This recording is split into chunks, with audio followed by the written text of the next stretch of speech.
if you can't get a grip of this problem by using first-year university physics, biology, earth sciences, chemistry, if you can't use first-year level science to help you navigate the particular problem, then probably science is not going to be of any use to you anyways, of any use to anyone. Okay, that's what I've come to understand. And you'll see that I will use just the physics that I learned in high school and first-year university, and I wrote a scientific paper using just that physics to try and understand the climate. It sounds crazy, I know. They're talking about these supercomputers and all these sophisticated climate models. And you'll see that just by using some simple ideas of physics, you can show, without any doubt, that the IPCC and many of the textbooks and NASA on its website and so on are saying things that are absolutely wrong, incorrect.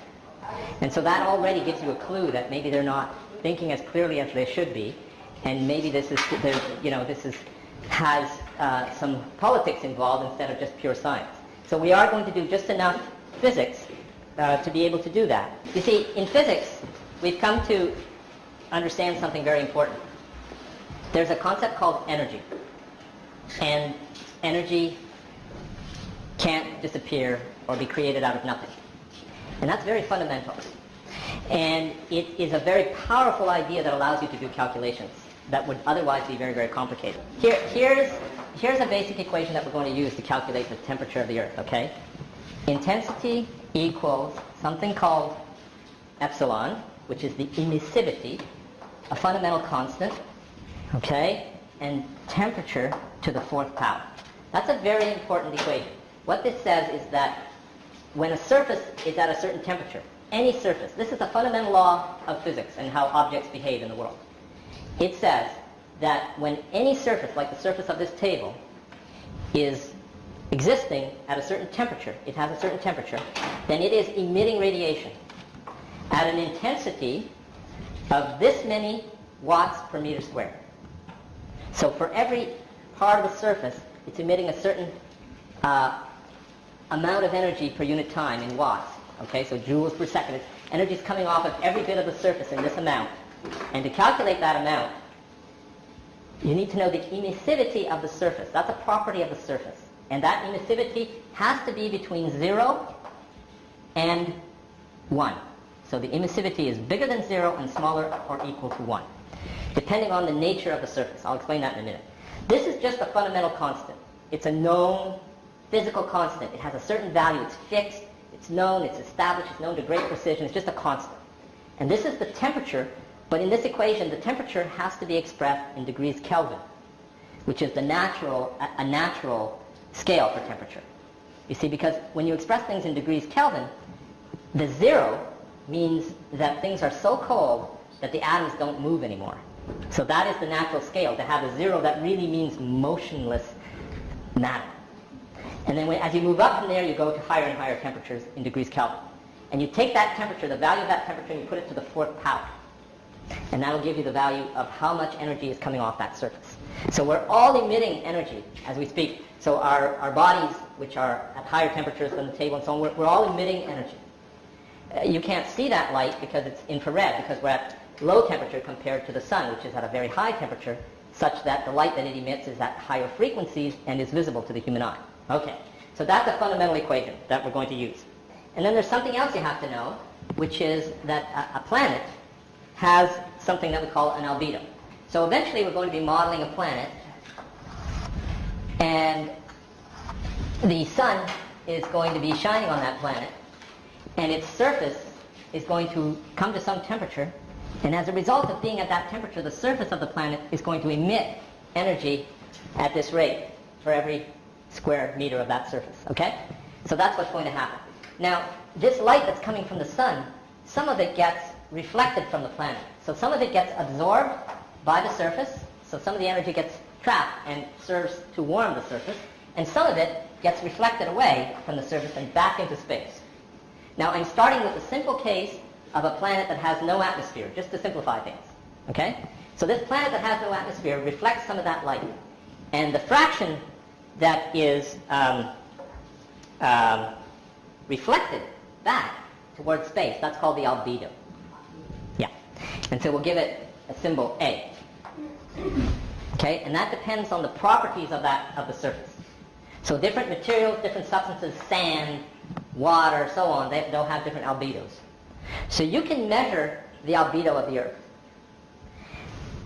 So you send a satellite up in space surrounding the Earth, and you measure how much of the light is being reflected towards this satellite, and you try to do an average over the whole surface of the Earth, and you work hard to measure for a long time, and you orbit with your satellite, and you do that on average, and you get an average albedo, and the average that you find is that the albedo of the Earth on average, and I'll use these angular brackets to represent an average, is 0.30.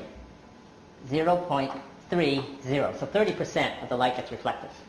Turns out some clever people who just observe the moon and measure the light that is coming from the moon, but that is first reflected by the Earth, they can do way better than satellites. And the people who do that, they do what are called earth-shine measurements. They have been able to determine a more precise value of this average albedo, and they have determined that it's 0.297 plus or minus 0.005. So we know the average albedo of the Earth pretty well. Okay? That's the Earth as it is with its environment and its clouds and everything on average. The albedo of the Earth, if you took away the atmosphere, the clouds and everything, would be just the albedo of the Earth as it is without those things, but with its, let's say, with its vegetation, its sand, its continents, its oceans. That albedo is different because a lot of this reflection is reflection from clouds. So the albedo of the Earth without the atmosphere is 0.125, if I remember that number correctly. It's 1 something, but it's lower, okay? So it's some lower value. So that's without the atmosphere. There's a joke in physics that, this is always the first time you do, is you ultra-simplify to the point where sometimes it's not even recognizable that you're dealing with the same problem. Like, I don't know if you know the famous physics joke, and I'm sure only the physicists will laugh. There was a guy who bet on horses, and he had a physicist friend, and so he wanted the physicist friend to help him figure out which horse would win. And the physicist friend said, well, let's start by assuming that the horse is spherical. That's a physics joke. And so, if you have no atmosphere to start with, then, and you'll see, the pieces will come together really quickly. This is going to be faster than you think. So, then, here's what happens. I'm going to say that the average, and I'll explain why it has to be an average, but the average intensity coming from the sun, hitting the planet, has to be equal to, so that's what's coming into the planet, and what comes into the planet has to be equal to what comes out, because the only energy source is the sun. And what comes out is what's reflected from the planet. So that's the albedo, the average albedo, times this. So the fraction that's reflected times the original. So that's this. So it has to be equal to that plus whatever other radiation is coming out. Something has to come out. It's not just disappearing. And what's coming out is what's being radiated from the surface.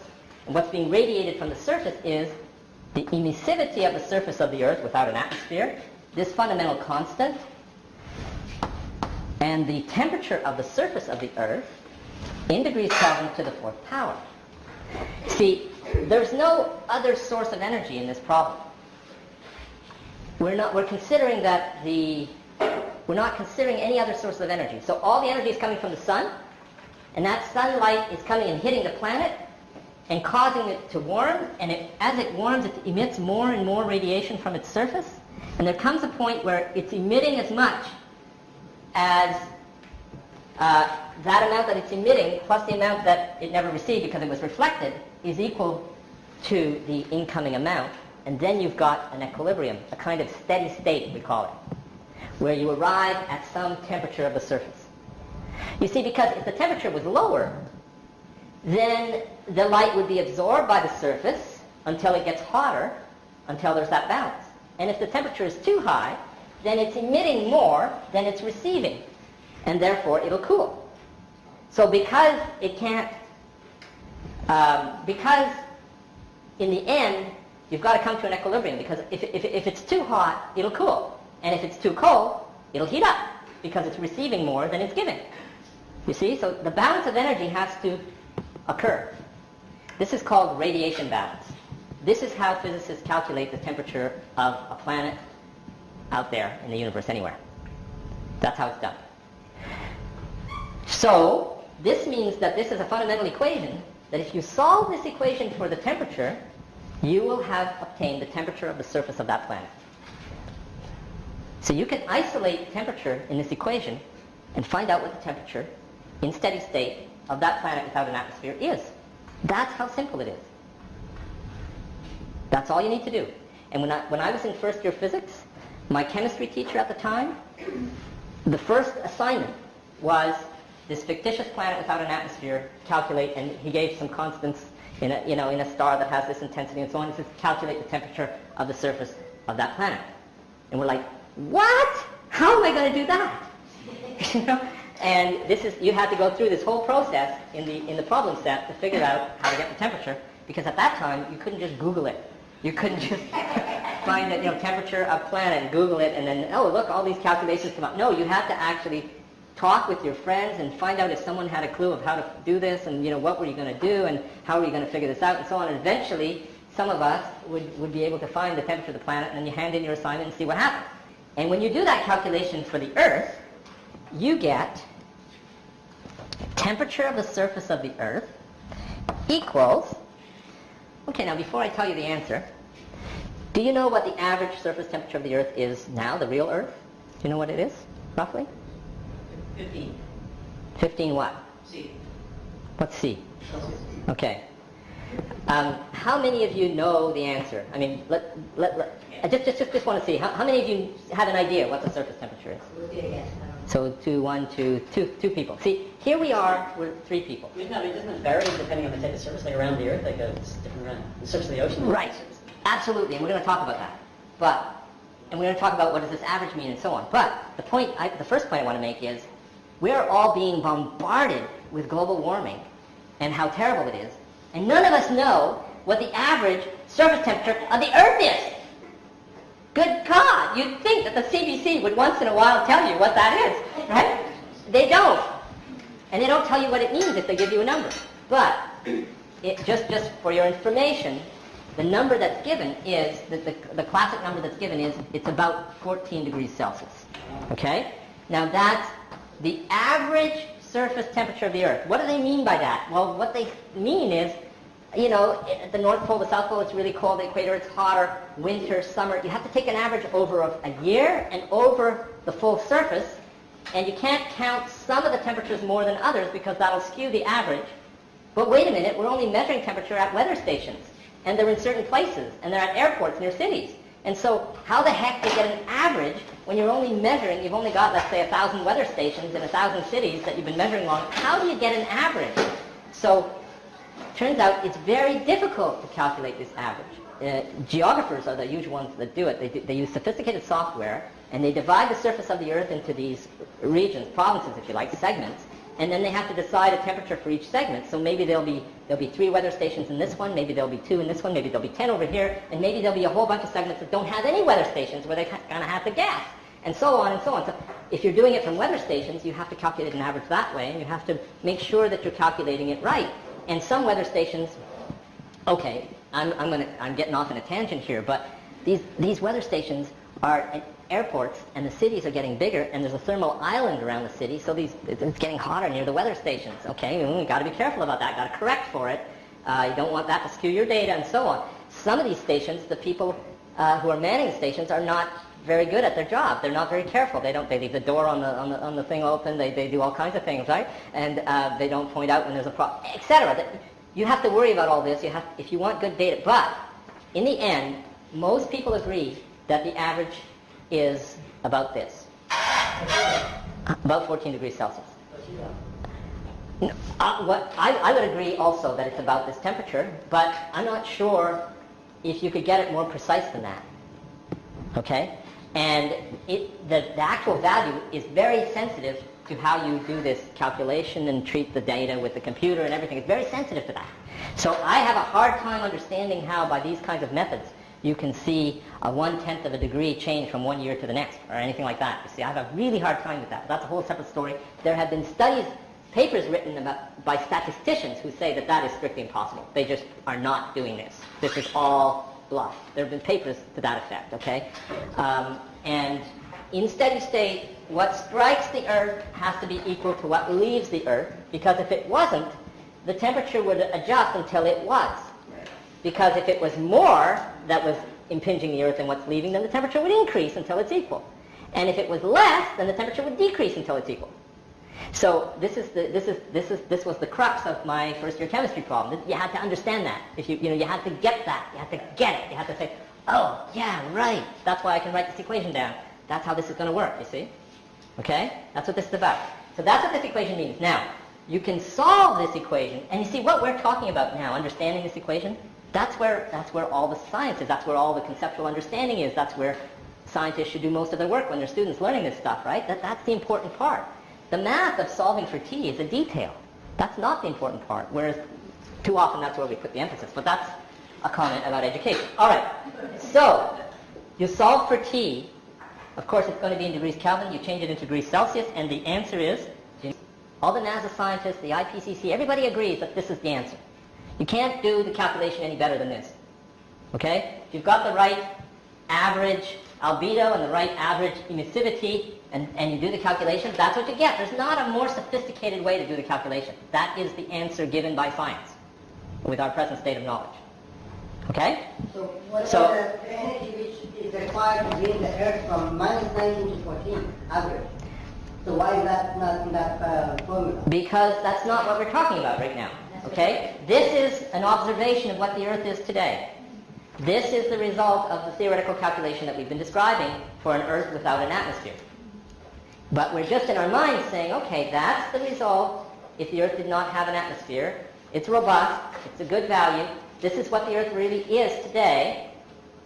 So, therefore, and this is where all the scientists will come to the following conclusion, and you tell me if it's right or wrong. They're going to say, therefore, there's how much difference here? 19 minus and 14, so that gives you 33, right? 33 degrees Celsius. So there is a warming effect from the atmosphere that is that large, 33 degrees Celsius. And what they will say is, that means that there's 33 degrees warming due to the greenhouse effect. Okay? And you will find this in all the textbooks, and you'll find it on the NASA website, and you'll find it in the IPCC reports, and you're going to tell me what? 33 is, what is it? You say it was The difference. It's just the difference between these two numbers. Yes, I understand, but you can call it. Well, you see that from the calculation that we just did, and given what we're comparing to, it's the warming that's due to putting the actual atmosphere on the Earth, right? But what I'm telling you is that all the textbooks and everybody, the IPCC and everyone, will tell you something different. They will tell you, oh well, that's the effect of the greenhouse effect. The planetary greenhouse effect causes that amount of warming. And it sounds reasonable. That's true, is it not? It sounds reasonable when you say that, right? Yes. Right. No, But it's wrong. it's wrong. Do you know why? Sure, because the albedo, when there's no clouds, is going to be different. Yes. And clouds are due to water vapor. And water vapor is the most important greenhouse gas. So if you eliminate greenhouse gas, you will have no water on the Earth. No water, no lakes, no oceans, and the albedo of the Earth would then be that of the moon, which is 0.12. Or 0.12. Yeah, once you dry everything and so on, you get rid of the Talking vegetation. about So, greenhouse but gases. yeah, And what Denis just said was the textbooks say the greenhouse effect. right. It's 33 degrees. And that's different Right. from, So what- the greenhouse gases that we're probably going to discuss. Right. So what this gentleman is saying, there's a lot of really good thought in that and so on, but it's not quite the answer completely, okay? The mistake, the main mistake is, because putting the atmosphere in does add the planetary greenhouse effect. There's no denying that. So to go from this to that, you are adding the greenhouse effect. But the problem is, you're adding a lot more than that. You're adding a full atmosphere with all its complexity. And when you look at what that atmosphere does, a lot of what it does is cool the surface of the planet by various other processes. And one of those processes is evaporation of water from the surface, which requires a lot of energy. Okay? So once you put on the atmosphere is going to have a certain temperature itself. And the atmosphere and everything that it does is going to take energy away from the surface. It's going to cool the surface by various processes. One of them is convection, carry away heat by convection. So you get these convection currents in the atmosphere. One of them is the water cycle and the way that you evaporate water from the surface, which is very important, and so on. So the atmosphere cools the surface quite a lot. And we were talking about the surface. And that's where we live. We live at the surface. We're concerned about the temperature of the surface. Okay. So it turns out, and that's what I showed in my paper, is that this is not from, in fact, the warming from greenhouse effect is actually much larger than 33 degrees. It's more like 60 degrees. Because it compensates not only for the lack of greenhouse effect, but it has to compensate in order to come down to the sport. See, the thing, here it is. Yeah, I'm skipping steps. I'm going too fast. But let's put it this way. We could repeat the calculation now and add the fact that some energy is being taken away from the surface by the atmosphere. And we know how that works. We know a lot about those processes. And we know, for example, that, where did I write it down? What about the radiation of everything on Earth? Is it on the differential? Yeah, you see, when you do the full calculation, which we're just building ourselves up to here, we're going to take all that into account, okay?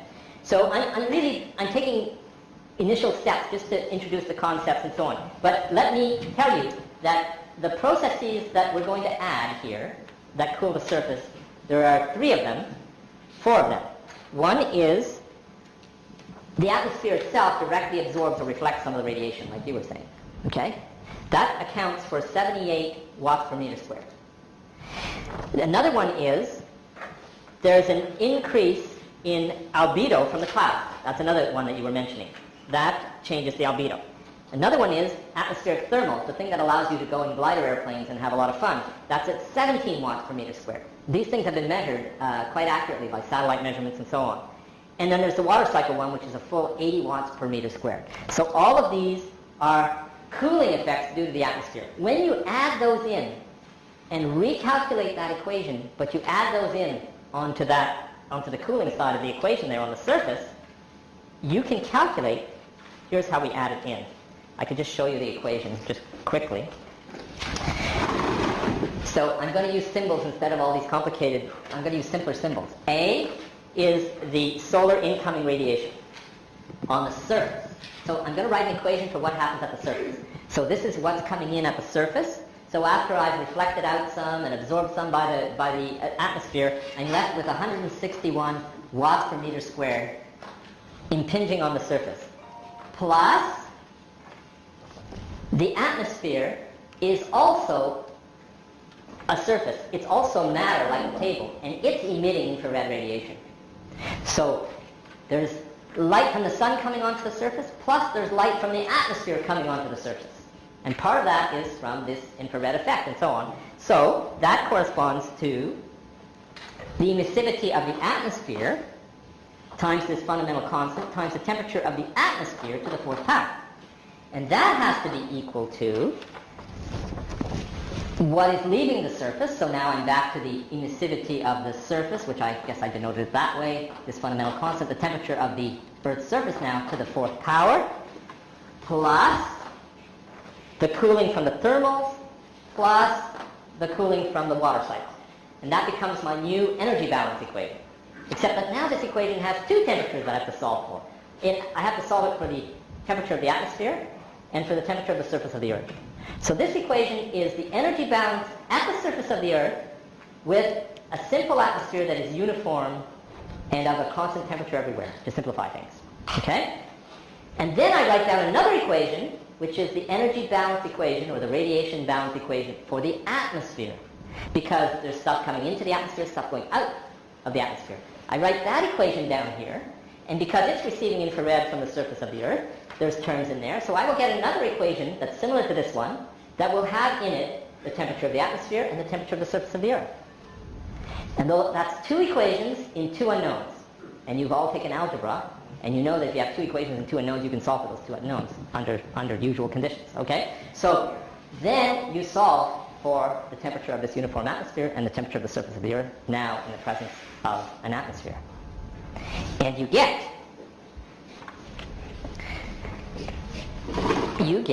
temperature of the surface of the Earth equals plus 10 degrees Celsius, and temperature of the atmosphere equals minus 34 degrees Celsius. Do you realize how simple the calculation we just did? In our minds mostly, I didn't write it all out on the board, but how simple it is. It's really simple. Straight energy balance equations. This is all done in detail in my paper that has been downloaded a lot, and it's all spelled out in detail in a paper that's online there. But look at this. We've got just the simplest possible atmosphere, the simplest possible situation, and we get a surface temperature for the Earth that's 10 degrees Celsius, only 4 degrees off the actual accepted value. It's amazing, isn't it? That with first-year physics, you can get the right temperature, including the atmosphere of the Earth, to that degree of proximity. I mean, in Kelvin, these are hundreds of degrees Kelvin. They could have been anything, right?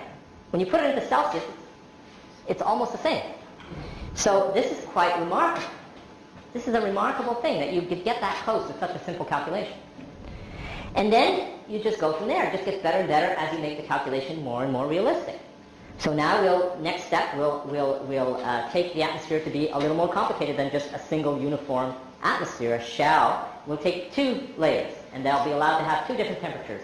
And so we'll see that that temperature in the atmosphere changes quite a lot with altitude. We'll see that different layers get colder and colder as you get higher, and that there's a layer that's much colder than a bottom layer, and so on. All of this will come out of our calculations. We just keep doing the process that I've illustrated so far, and we just have more equations in as many unknowns for the different temperatures of the different layers of atmosphere, and we can just keep doing this.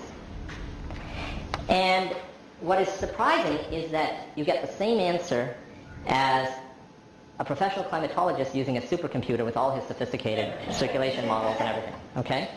And the reason is that all of the bells and whistles in those more complicated models are not needed to calculate the surface temperature of the Earth. They might be needed if you want to know how circulation is happening in the atmosphere, but if you're not curious about that, you just want to get the right temperature of the Earth, you only need to use a simple model like this. So that's what physicists do. They try to find the simplest model that will give the correct answer for the question they're asking. Otherwise, you're doing too much work for no good reason. So that is what you get. And then, once you've done that, and I'm coming to the conclusion of this physics part, once you've done that, then you ask the question, you do what's called sensitivity analysis. You say, well now, if I change the amount of CO2 in my atmosphere, how much will that change the surface temperature of the Earth? That becomes the next interesting question. And so to answer that question, you need to know spectroscopy. And that's where I come in. I was able to model, very simply yet accurately, what the resonant cross-section for greenhouse absorption of CO2 is, and put that into my simple model, and be able to calculate, therefore, what happens if you double the amount of CO2 in the atmosphere. What's that going to do? And so on. Okay? If you, let's say if you double the amount of CO2 in the atmosphere, what will that do to the surface temperature? So now we're doing what's called sensitivity analysis of the model. We're changing things to find out what effect that will have on the surface temperature. And when you do that sensitivity analysis, what you find is, well, first of all, doubling the amount of CO2, I find in my model that increases the surface temperature of the Earth by 1.4 degrees Celsius. Doubling the amount of CO2. That's not just like the increase that's going to happen in the next 10 or 20 years. That's doubling the amount of CO2. That's a big factor. That would increase the temperature of the surface of the Earth by 1.4 degrees Celsius. If you did just that alone, didn't change anything else. Okay? So that tells me right away that the only way I'm going to get a big change in temperature is if I do something more than just change the amount of CO2. And what these people do, by the way, that 1.4 degrees Celsius result that I get, it's the same number as these professional climatologists with their supercomputers. They go through all this sophisticated stuff, and they've got, circulation in their models and everything, and they get the same number. They double it, change only CO2, and they get about 1.2, 1.4 degrees Celsius. Okay? Same answer. It's got to be the same answer. Simple, straightforward physics. It's radiation balance. Really simple. Okay, but then you compare, well, what happens if I change the albedo of the surface of the Earth a little bit? Or what happens if I change the emissivity of the surface of the Earth a little bit? Well, that has a much bigger effect. 100 times more effect than the CO2 alone. 2 orders of magnitude. So what this means is that in terms of impacting the climate, if you change the property of the surface of the Earth, it's going to have a much bigger effect potentially. So you really should be worried about changes in land use on a large scale on the planet. If you're going to be honestly worried about global warming, you should be concerned about deforestation, water management, desert formation, changing land use everywhere, making grasslands for cows instead of forests, and all this kind of stuff is going to dramatically, it's known to dramatically affect emissivity and albedo. Emissivity in particular is very sensitive to water content. So dry grass is very different from a lush forest, and so on. So these land use is way more important in terms of planetary radiation balance than CO2. A couple orders of magnitude. And all you have to do is this calculation. It tells you right away. A physicist will tell you right away. And so nobody is looking at that because everybody's fixated on CO2, and we'll talk about why that is in the next part of this talk. So I'm going to show you a graph of concentration of CO2 in the atmosphere versus time, and on the same graph, temperature of the surface of the planet versus time. But time is going to go from the present to 400, 600 million years ago. So we're going to have a broad time to look at. It's the same planet. We're not changing very much. We're just looking at these two variables on the same planet. We're not going to some other solar system, and we're going to see what happens, okay? Here's the red, the temperature here. You follow that? Okay, look at, here we are here. You know, we're basically at 12 degrees, 14 degrees, whatever you want to call it. The geologists would say 12. The geographers would say 14. I would say they both are approximating, and there's no way we're going to measure within a tenth of a degree, but whatever. We're at 12 here at the present time. But look at the past. We go all the way up a full 10 degrees Celsius. The temperature has often been at the average Earth temperature, 22 degrees Celsius, okay, over the last 4 or 5 million years. And nobody died. No, but seriously, look, there's been all these animals, complicated beings and plants, highly intelligent compared to people, I mean. All these different, like all the way down to 450 million years. The planet has been thriving and alive with life. Are we seriously going to say that humans could not survive because the average global temperature is 22 degrees Celsius, let's say, where all these lush plants and animals live for hundreds of millions of years, that all of a sudden we get, oh God, it's hot in here, and we just like croak and die? Let's be serious. Seriously. And it's not like we wouldn't have time to adapt in terms of developing better air conditioners, moving to different parts of the planet, and so on. You know what I'm saying? Like, the alarmism is frightening. And the other thing, not just dinosaurs, but look, there have been insects all that time. Look at these guys. They're flying all over the place, and they're eating plants. And there have been plants all this time, hundreds of millions of years. All these complex plants, and then the insects developing to mine the plants and to eat what they produce, and so on, evolving together in this lush biosphere that has been on our planet for hundreds of millions of years. And all of a sudden, because we decide to burn a bit of fossil fuel, all of this is going to fall apart, species are going to collapse, and everything's going to die?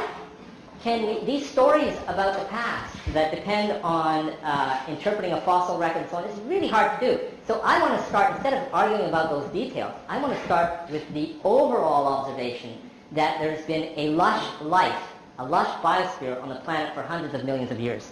And that things are way more robust, living things are way more robust than we like to think.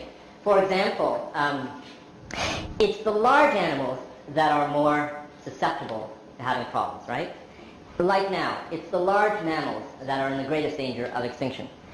You're always going to have bacteria. You're always going to have insects. You're always going to have smaller animals. the large ones are really in danger. So, but there's always, despite that general rule, it's the large animals that have mostly disappeared. In quantity, the smaller animals as well, but they survive and they continue to evolve. There are a lot of papers about species extinction. And since we're mainly concerned about the large mammals, you have to ask yourself, okay, are the lions becoming extinct because the planetary surface is warming? Or are they becoming extinct because we're destroying their habitat? In fact, if you look at all the large mammals and all the species that can be found to become extinct, and there's a lot of debate about this, and sometimes species are found to become extinct and then 10 years later they discover that they weren't extinct and so on. This happens all the time. But it's this whole science of measuring extinction rates of species is very tenuous. It's very difficult to do, from my readings at least, I tend to think. So it's about habitat destruction. It's not about global warming. In fact, I have developed a sequence of questions in relative importance here that kind of addresses this. For example, I've got a ladder of questions here. The first question is, are humans exploiting and terrorizing other humans? Yes or no? Okay? Is that happening on a large scale? Yes or no? Okay. Are humans able to do something about that? In principle, they should be able to do something about that if they want to stop doing it, right? Okay. Next question. Are human environments being poisoned? Of course they are. I've traveled to Latin America where people live in communities where a large Canadian mining company has established itself and completely depleted the water tables and poisoned the water and you name it, people are dying and so on. This is happening all the time. So human environments where people live are being poisoned. This is a question of toxicity and pollution, not about CO2. It's not about predicting whether or not the global mean average temperature is going to change by more than 2 degrees in the next 20 or 50 or 100 years. It's about something that's happening now. Here's another question. Is habitat of animals, is habitat and people being destroyed? Is habitat being destroyed? Are forests being destroyed? Are natural habitats everywhere on the planet being destroyed? And is that happening on a large scale? Of course it is. It's massive. Oh, but let's have all our scientists try to figure out if CO2 is going to increase the mean average temperature of the planet by 2 degrees in the next 20 years. Let's not have them comment on whether or not habitat's being destroyed and all the repercussions of that. Our species, now as we move into my questions here, you're going to see that the answers become not so clear as you move up this ladder. Are species becoming extinct? That's more difficult. Yes, large mammals are at danger due to habitat destruction. That's pretty clear. How the heck do you measure how many species are becoming extinct? There's what, 40,000 species of ants? How do you measure that 20% of them are disappearing every 20 years or something, you know? How do you evaluate that? So you've got these scientists that are experts at trying to estimate that. And I would postulate that what they're doing is not very reliable. And a lot of that extinction is bound to happen anyways. But I would say that the majority is certainly due to changes in habitat. The next question is even more difficult to answer. Is there climate change? Is there climate change? You know, is the climate changing in the sense, like, let's say, in the continental USA, are there more severe storms than there used to be on the continent? Some people say, oh God, there was a big one last year, and it was terrible, and there was this huge typhoon, and there was this, and there was that. It turns out, when you look at it, every time that you go to an expert historical climatologist who studies statistics about the weather, and about storms, and about forest fires, and about all these things, and they write, and they study this for years and years, and they write these papers, they always say it's within statistical variability. We can't see a change. Over the last, we've been measuring tree rings for 1,000 years. We don't see a change in intensity of forest fires over that time. We don't see a change, and so on. They have all these proxies as far as they can go. And from the time that we've been doing human observations and measuring with thermometers and so on, statistically, we're not seeing a change. There's no evidence of, since the industrial era, the weather and weather events having changed. And this is something that I debated on RT with this guy that called me a mineralogist. You know, there's no evidence for that. I have gone and read all these reports, and what you typically find is these historical climatologists then become teams of bigger sort of governmental panels that then speak to and have some some of the scientists are also members of the IPC and so on. And then they put everything together, and then the scientists say, there isn't really convincing evidence. We're not sure. We don't think. The probabilities are da da da da da. And then when they write up the executive report, there's 95% certainty that the burning of fossil fuel has caused some changes. Okay, but then when you go and read the report, it's not there. It's, careful scientists qualifying everything they say, and especially the historical climatologists, which are the guys that I really respect them from reading their papers. They're the ones that I trust, not these modelers that project things, having never gone out into the field, having never analyzed the data themselves. So, is there climate change is a much more subtle question. And then in the latter, there's the next question. Is there warming? Oh my God, what a heretic I am to even ask that question. Is there warming? Is there evidence for warming? Okay, so if you look at the temperature data, we're talking about a quarter of a degree or a tenth of a degree, and you look at the change in temperature, let's say delta T as a function of time, and let's say this is, 1900, and this is present, and around 1950 it started to shoot up. So in terms of the fossil fuel burning went something like this, and then around 1950 it really started to come up, and now it's been doing something like this, right? But that's the fossil fuel burning, and this is zero. But now if you look at delta T as a function of time, they're doing all this fancy stuff, and they're finding that, okay, there was some changes, and then there was some increases, and so on. And recently, in the last 20 years, it's done this. It's flat. In the last 20 years, they call it a pause. So all these modelers were fitting their models beautifully to this part of the curve and projecting that it was going off into space over here.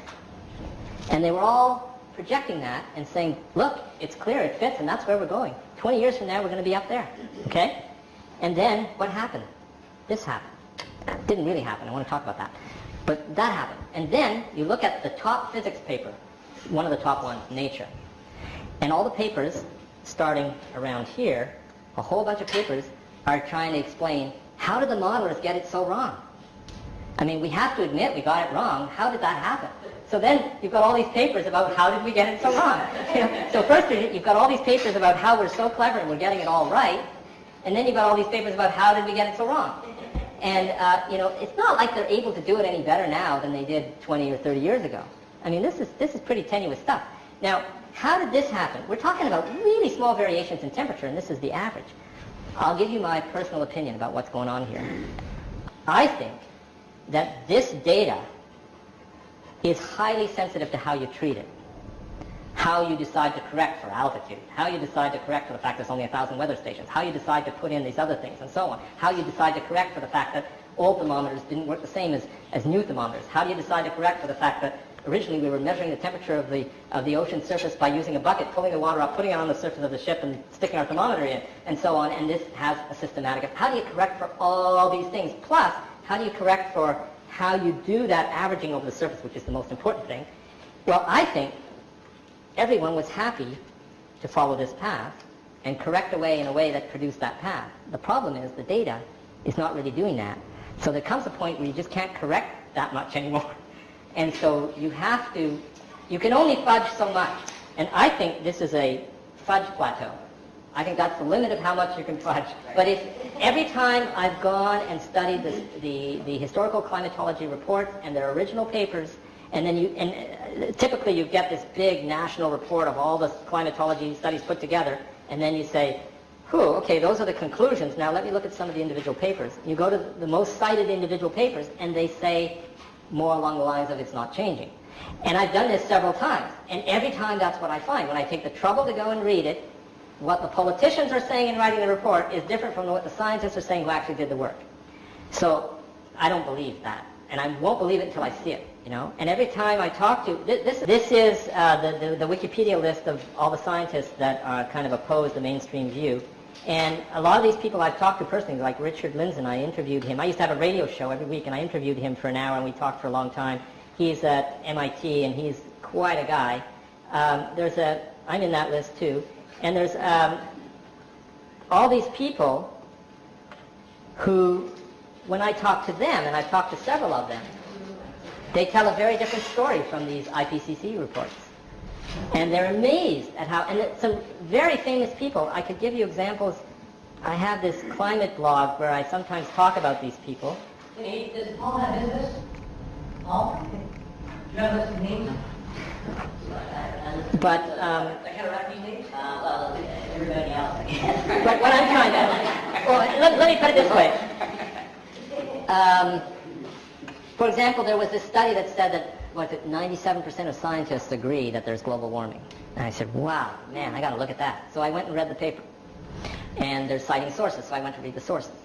And as I dug deeper and deeper, I found that this was a meaningless paper. They would basically take a paper that in the introduction, by someone who is not a climatologist, that in the introduction, to sell their paper, to sell the importance of their paper, would talk about global warming and say, aha, this person agrees with global warming. So they would count this in like that, you know. So I did a critique of one of these papers in detail and put it on my blog there. Every time I look at some of these outrageous claims, I realize that they're fudging it and that they're lying. And I ask myself, why is this happening? Why, you know, I don't want to sound like a conspiracy theorist. But I don't want that, no. But the thing is, all these scientists appear to have a vested interest in this being true, and in insisting, by stamping their feet on the floor, that the debate is over. There is no more debate. All the scientists agree. Come on, guys. There's a lot of really smart people who have made their careers in this thing who don't agree with you. You know, and So don't look at people. Look at the scientific, peer-reviewed scientific publications. Yeah.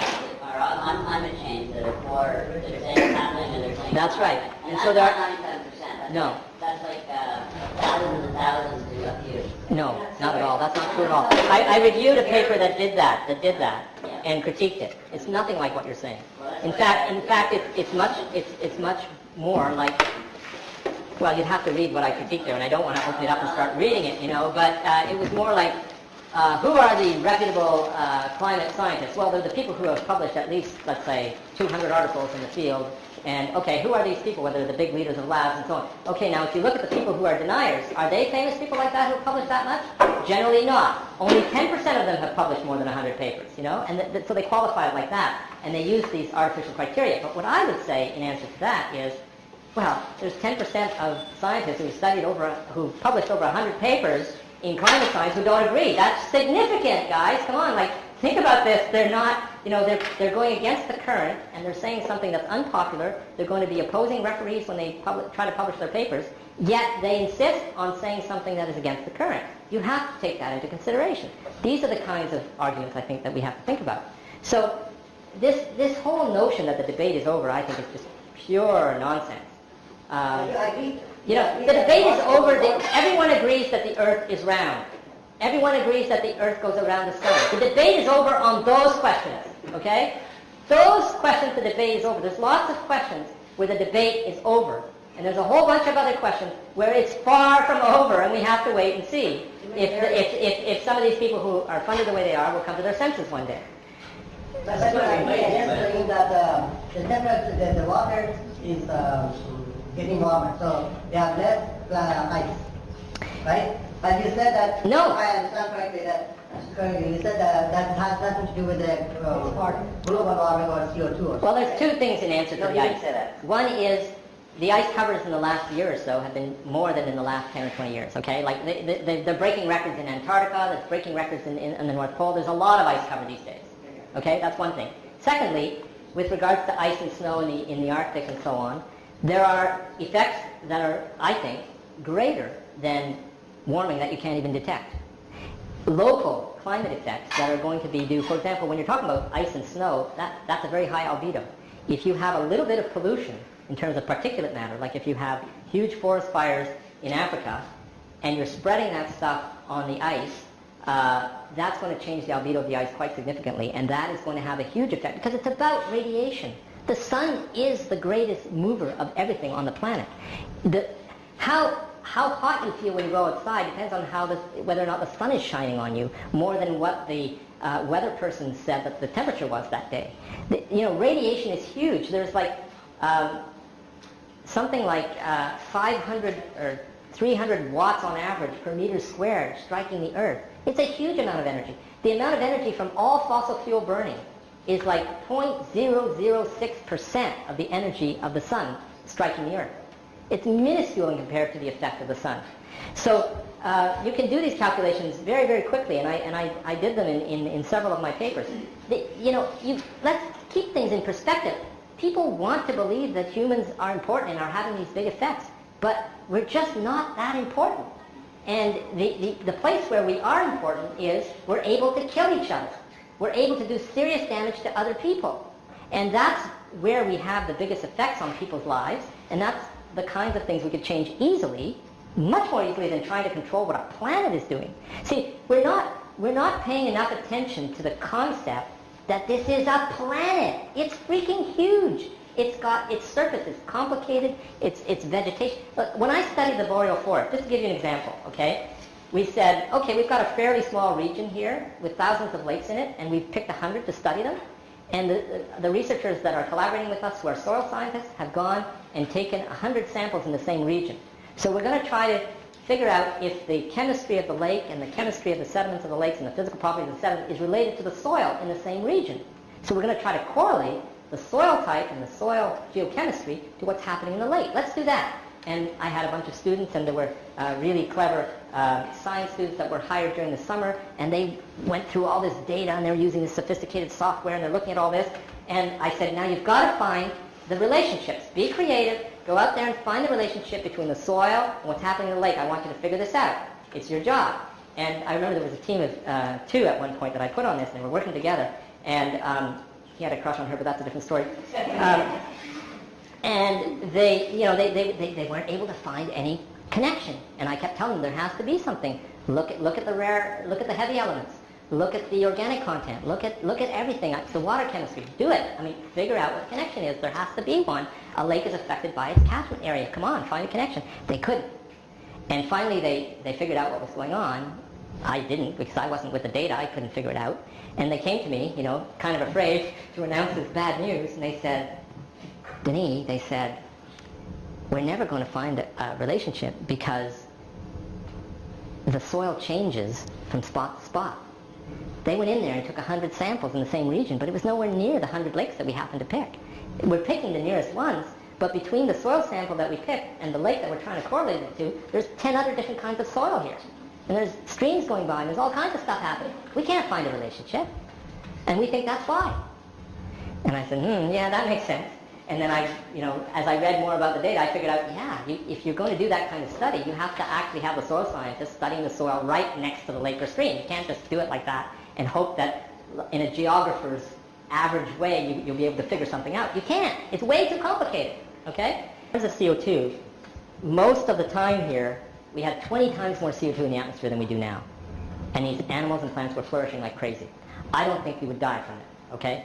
And there was complex marine life. There was all kinds of stuff happening, okay? 20 times more CO2 than now, most of the time. That's the first thing. Secondly, I understand what you're saying about the simple lab chemistry of how CO2 affects pH, and all that kind of stuff.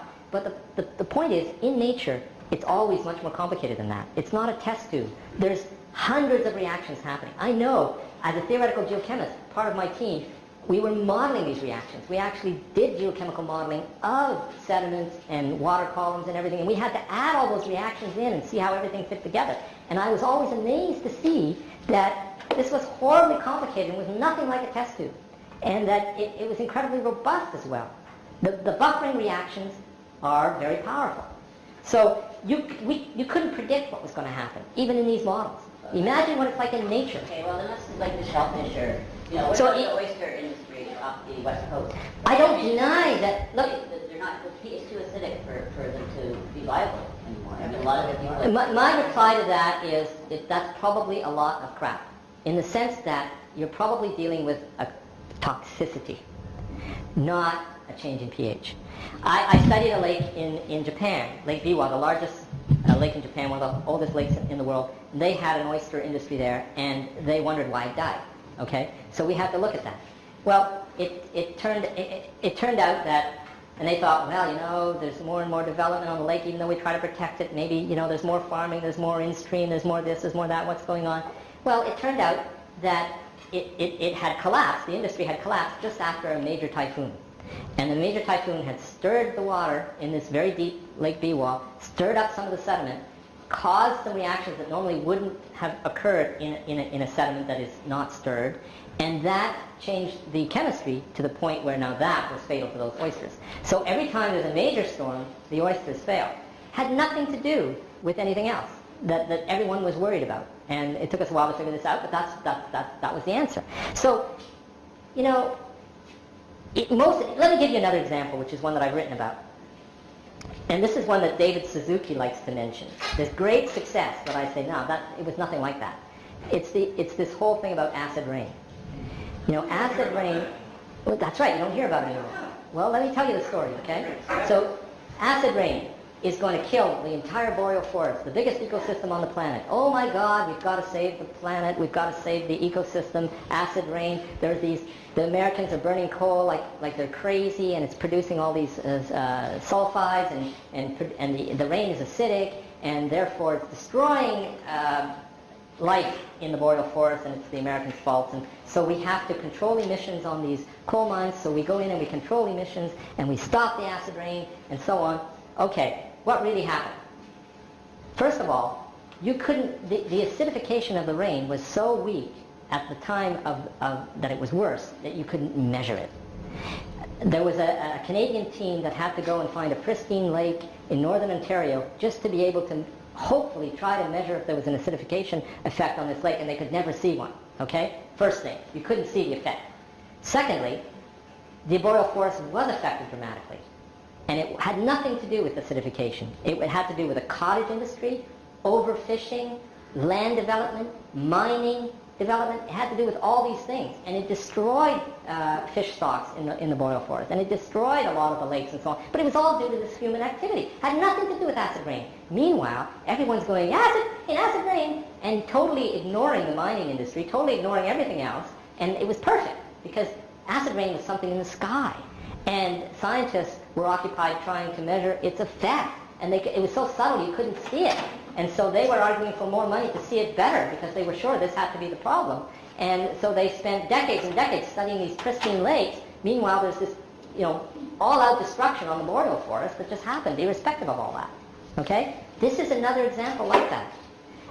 The reason that carbon and CO2 are on everybody's mind, and all the scientists are talking about it, is because the forces that be want this to happen. They want carbon pricing globally, and they want a carbon economy.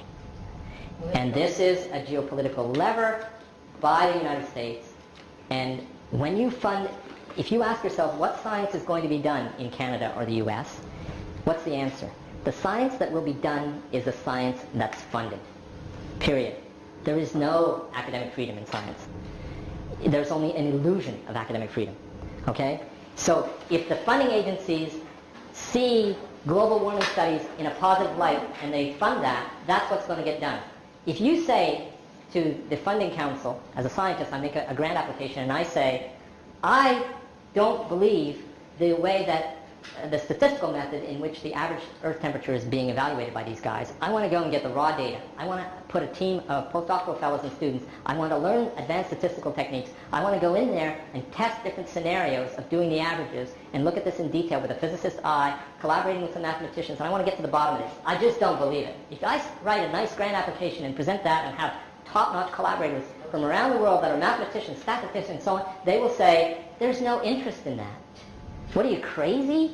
Of course there's warming. Everybody, all the people on the committee are going to tell you there's warming, and they're funding other people who are studying warming, and this guy wants to question its very existence. What are you, nuts? And what I find when I go and read those papers a lot of the times, and they'll often, because they were well funded, they get published in high-level journals, right? And then those high-level journals don't bother to insist that they include all their raw data so people can actually check what they did. And that's a real fight. So I have a friend, for example, who wrote a book about about the IPC and the politics of the IPC recently, who insulted a big climate expert in the U.S. who got sued for defamation for doing that.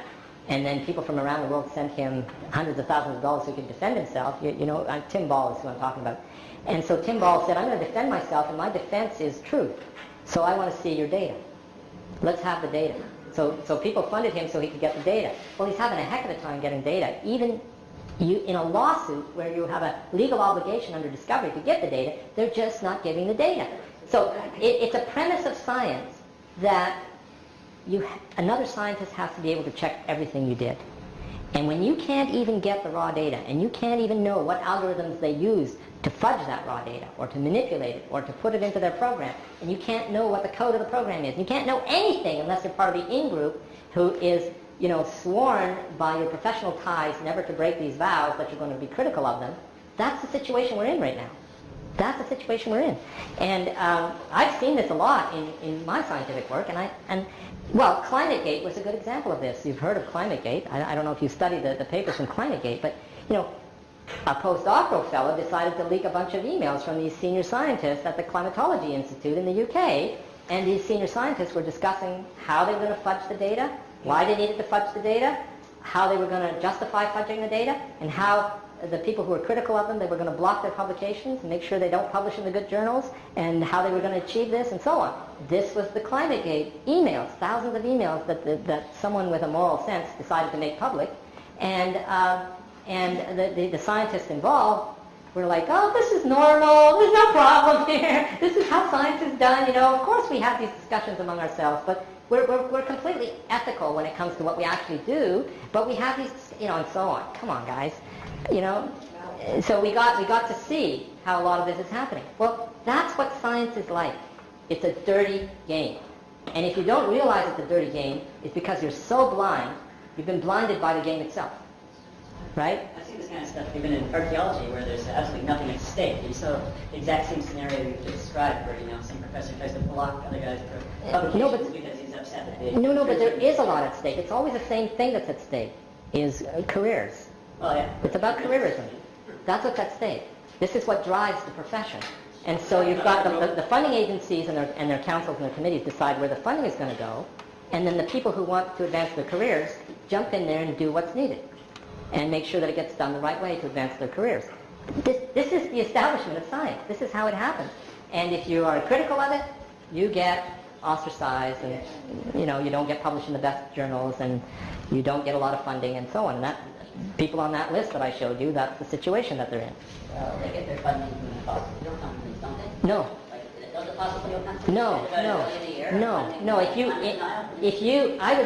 I would challenge you to go and get that list and add up the funding that they get from fossil fuel companies, and then add up the funding of as many alarmist scientists and that get it from national agencies and so on, and compare the numbers. Now, there's a couple of studies that have done this, and it's staggering. You're talking about an order of magnitude difference, okay? The money is where the grant money is for those scientists that are doing that work.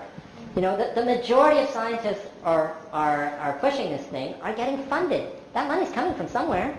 How can that be true in Canada, though? Because we have a government that's openly hostile to climate change research. I thought they were shutting down research. Yeah, they fired many climate scientists. Well, the Canadian establishment, they get their papers reviewed by international reviewers. They're all tied in that way. Yeah, but the funding's what I'm talking about. Well, I know the United States is like 10 times bigger than, they're still funding, but... The big projects don't get funded, that's right. But all the small, what are called science operating grants, there is some freedom to go along with the mainstream. It's the peer review. Peer review is the biggest control mechanism of all, right? In fact, it was invented to control science in the interest of the government. Peer review did not exist before about 1950. Albert Einstein got one of his papers peer reviewed the first time at Physical Review, and he freaked out. He was so insulted. It's like the editor is sending my paper that I sent him in confidence to someone else to evaluate. That's never going to happen again. He never submitted a paper to Physical Review ever again in his entire career. He was so insulted. Peer review did not exist until the funding agencies in the U.S. and the government decided this would be the best way, the most efficient way, is to have self-control. They installed the program that way. To keep everybody on the same page, is that ultimately the goal? To make sure that the research is not daring and creative and exploring new areas for the good of mankind, to make sure that that doesn't happen, to make sure that it's all about careerism and following the main trend, and the main trend is set by the main funding agencies, which in the U.S. is the military and some big agencies like that, the Department of Energy and so on. They set the trends, and then everyone who gets funding from there, they are the peer reviewers of everyone else, and that's where you're going. As a mechanism to construct objective knowledge, is it not logical to send papers to different sources to view the information?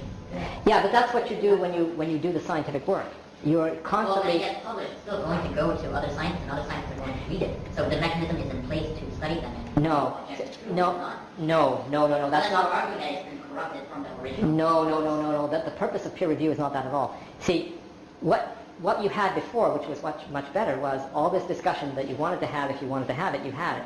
Then you sent your paper off when you were satisfied with it. You sent it off to be published.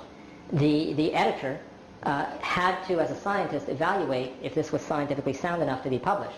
Once he made that decision, he published it. After it was published, everyone in the world could disagree with it.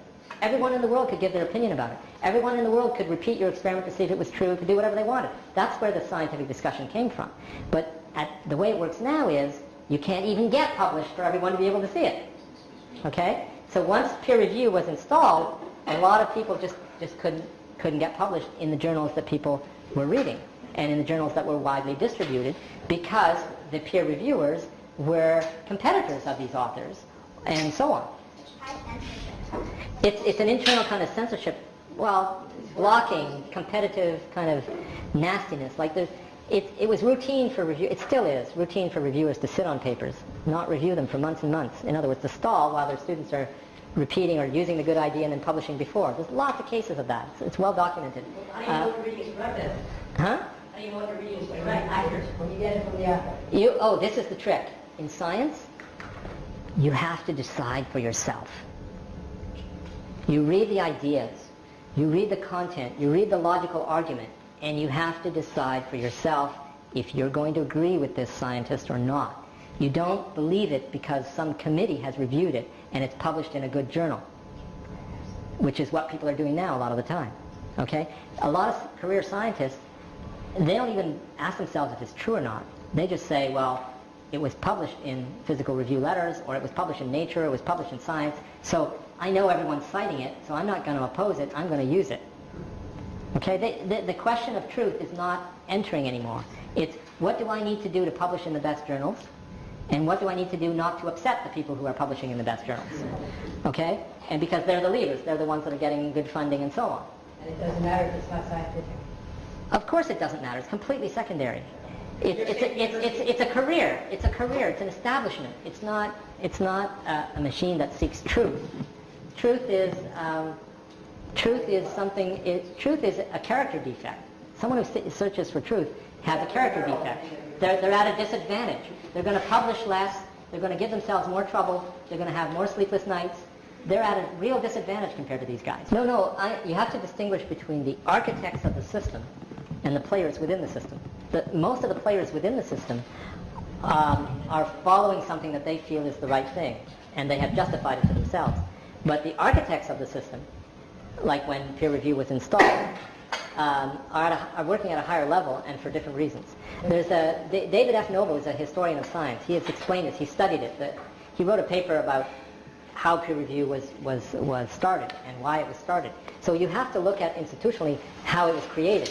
You can't, of course, most scientists think of themselves as ethical, principled searchers of truth. I'm not sure all of the scientists. Not all, most. And they like to have that vision of themselves, you see. Let me just conclude this way. If you want to know why carbon is so important and why there's a fixation with CO2, Google things and research what the World Bank is doing. The World Bank wants carbon pricing. That means putting a price on CO2 emissions. They want it badly. and there's a reason for that. The IMF is all about encouraging the countries that they support and that they lend to develop a carbon tax and cap and trade. These are not accidents. Do you think that the World Bank and the IMF are trying to save the planet? Do you think that they're trying to prevent a species extinction? Do you think that they're trying to, do good to mankind? Is there any evidence that they've ever tried to do that? Can you explain how this taxation works? So, just give a simple example. What? They want to give money to Brazil, so, well, I didn't get the obvious. Oh, I don't want to get into the mechanisms, but I'll just say very briefly that the mechanisms that are envisaged are ones where the people who want to control the world, the United States, would be allowed to prevent a developing country from burning as much fossil fuel as they want. They'd be able to tax them and make them pay for their development. And so it's a serious lever of economic control, and it's a serious lever. It's also a huge financial market when you start trading like that. So the big financiers benefit a lot. So they're all into putting this into action. So these are the kinds of mechanisms that I think are at play. But to end on a positive note, I want to show you another graph. I'll just show it to you. I'll just describe it. This is a graph. You want me to change it? All right. Do we need to do that? You can see it in your minds, right? I'm going to describe it. You see, let's try it my way, okay? Let's just try it my way. Forget the technology for a minute.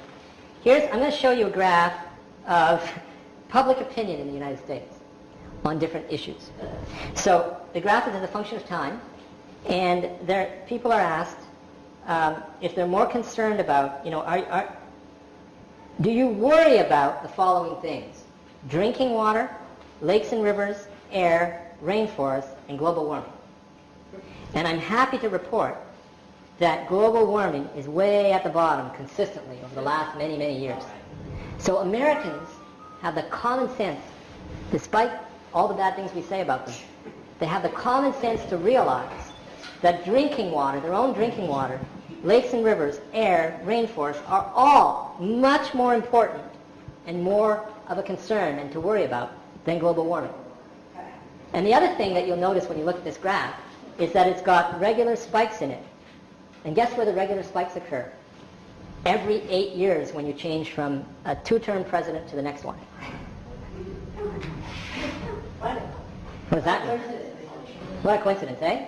So like, oh my God, there's all these dangerous things happening. We're going to save you. You need to change to the Republican Party or whatever, Or they're going to tax us and so on. Huh? The y-axis of that graph, 0 at the bottom? No, it's 20% concern, and it goes up to 80% concern. So global warming averages around 30% concern. Okay?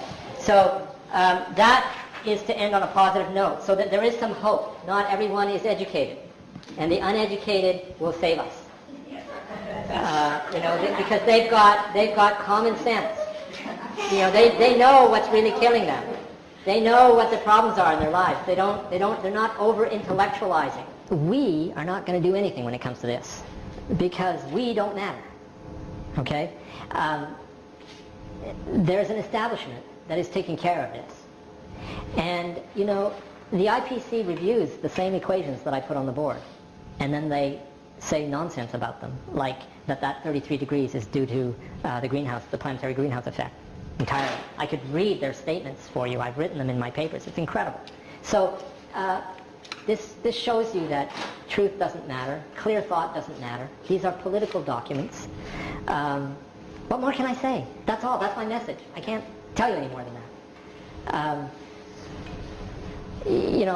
But I noticed there's a lot of hands up, and especially you had one up for a long time. One of your hands up for a long time.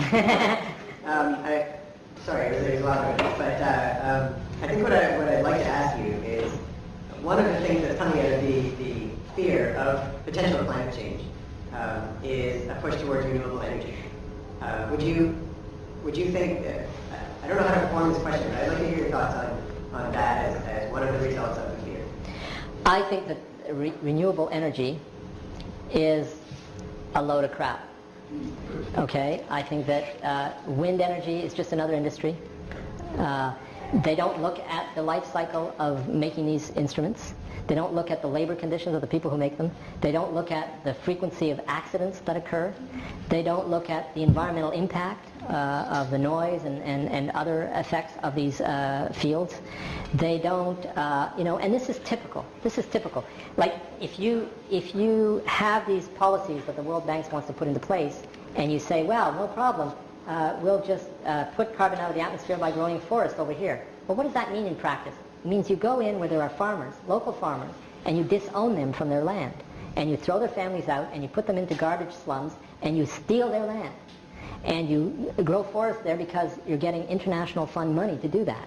So there are plenty of reports of the absolutely despicable consequences of these policies in the developing world. Okay? And this is called a green policy. Okay? You go in there and you do this good green stuff. Well, the alternative energy sources, it's the same sort of thing. You get this YouTube about this wonderful road that has solar cells in it that captures sunlight, Come on. Have you looked at how much it is to produce that? Have you looked at the life cycle of that thing? Can you imagine what the potholes would do? There's just no way that these technologies make any sense at all. It's always about the simplest technology. You see, the way to fix this problem, here it is. And this was really the conclusion that I meant to give you, but that I forgot, and now I'm remembering it. The solution is the same whether you want to stop being a citizen in a country that decides it can kill anyone it wants, or if you want to stop habitat destruction, or if you want to have a saner world. The solution is always the same. You need to have more democracy, but the true democracy, the democracy where people can actually have an impact. And the only place that Canadians can have more democracy is in Canada. And so the solution to all of these problems is that the people in the developing world need more democracy where they're trying to put in a mining company or trying to steal their land. They need more democracy there. If you give them more democracy, if you give them power to decide, and you can't just steal and kill them and disappear them, then automatically the environment will flourish.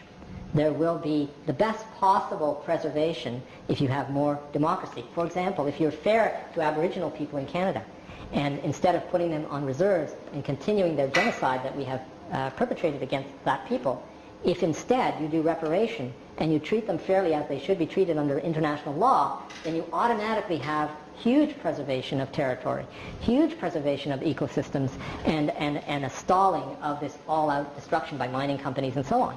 So democracy and respect for peoples is the solution, I think, at this point of the game. And it always is a help. It's always a solution. So not Obama democracy, not bombs, but true democracy, people controlling their local environment, their governments, and so on. That's what you need. That's the solution to all of these problems.